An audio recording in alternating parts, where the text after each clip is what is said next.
Got this Masterbilt charcoal gravity cooker, smoker, whatever from Walmart today. It was damaged. Like somebody hit it the box with a forklift. So it was now it's $600.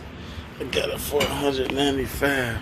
It's a little rough on the inside, but I ain't gonna stop nothing from cooking. Shit, I'm putting it together, straightening it out, fixing a few things. We good.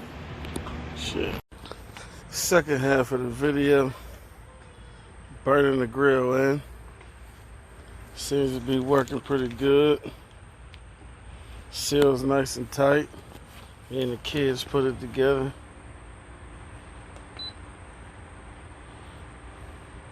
I noticed something about these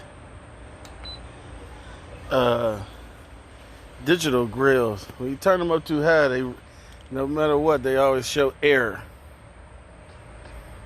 But it's scratch and dent. It's working good. No complaints here.